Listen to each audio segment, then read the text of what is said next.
चोरी करेंगे और चोरी करके हम इस बात को, और A6 में डेप्रिसिएशन होगा। चोर जो कुछ भी जो चोरा के लाया होगा उसमें दौड़ते भागते हुए लेके आया होगा। इस प्रकार से एस अकाउंटिंग स्टैंडर्ड 1 से लेके 6 तक आपको एक क्लिप में जो है आपका कंप्लीट हो गया।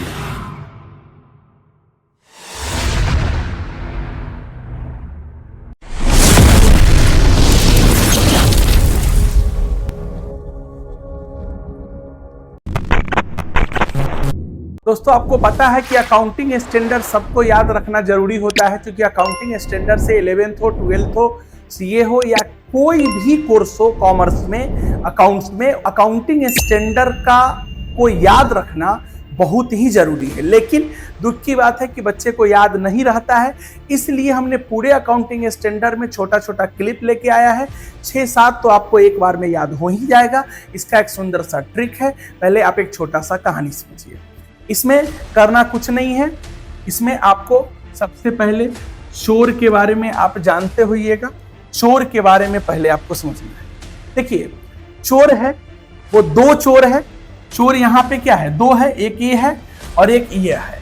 दोनों चोर है आपस में, चोर 2 है।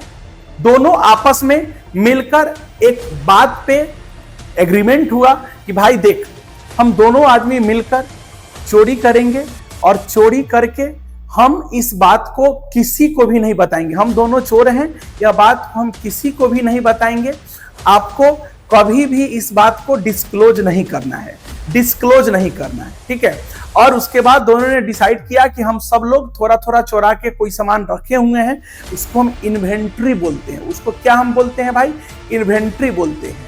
और उसके बाद हम दोनों चोरी करेंगे तो कुछ ना कुछ चोरा के लाएंगे। तो कैश जब आता है तो उसको हम कैश इनफ्लो बोलते हैं, और कैश जब जाता है तो उसको कैश आउटफ्लो बोलेंगे। तो कैश फ्लो में, कैश फ्लो स्टेटमेंट में जो है दोनों चीज हो सकता है, इनफ्लो भी होगा और आउटफ्लो होगा। चोर अगर चोरी करने जाएगा, कोई चीज खर्च करेगा तो उसको आउटफ्लो बोलेंगे, अगर चोरी करके लाएगा तो उसको इनफ्लो बोलेंगे। एकदम आसान तरीका है।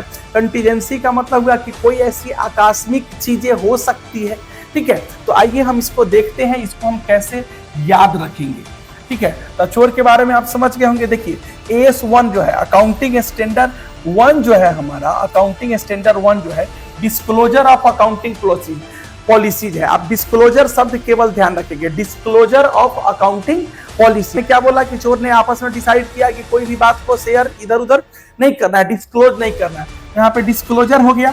सेकेंड में आइएगा तो वैल्यूएशन ऑफ इन्वेंट्री। आपको याद रखना है इन्वेंट्री। चोर जो चोरा के रखेगा, कोई भी एसेट्स, कोई भी संपत्ति, मान लो लैपटॉप, मोबाइल, बाइक, कार, कुछ भी जो चोरा के रखेगा उसको हम स्टॉक बोलते हैं, इन्वेंट्री बोलते हैं। तो ये हो गया। AS2 में हो गया कैश फ्लो स्टेटमेंट। मैंने क्या बोला कि चोर आएगा चोरी करने तो कुछ खर्च भी करेगा तो उसको आउटफ्लो बोलते हैं, और जो चोरी करके लाएगा उसको क्या बोलेंगे, इनफ्लो बोलेंगे, ठीक है।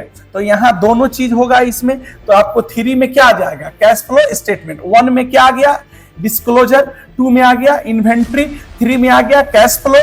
4 में आ गया कंटीजेंसी। वहां पे कोई भी घटना, इवेंट्स, कोई भी घटना हो सकता है, कोई भी आकस्मिक घटना हो सकता है, कुछ भी हो सकता है, ठीक है। उसके बाद वो जो चोरा के लाया, जो खर्च किया, दोनों का डिफरेंस निकालेगा तो उससे नेट प्रॉफिट आ जाता है। आपको नेट प्रॉफिट निकालने का सबसे सिंपल तरीका होता है ऑल रेवेन्यू, ऑल इनकम में से ऑल एक्सपेंसेस को घटा दीजिए, नेट प्रॉफिट आ जाएगा।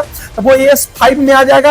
और AS6 में डेप्रिसिएशन होगा। चोर जो कुछ भी जो चोरा के लाया होगा उसमें दौड़ते भागते हुए लेके आया होगा, तो कहीं घिसा होगा, कहीं कुछ हुआ होगा, उसके एसेट्स पर क्या लगता है, डेप्रिसिएशन लगता है, ठीक है।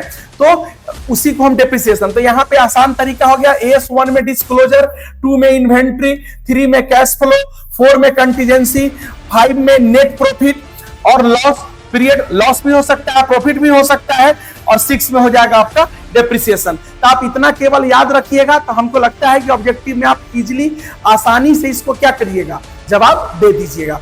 इस प्रकार से एस अकाउंटिंग स्टैंडर्ड 1 से लेकर 6 तक आपको एक क्लिप में जो है आपका कंप्लीट हो गया। धन्यवाद।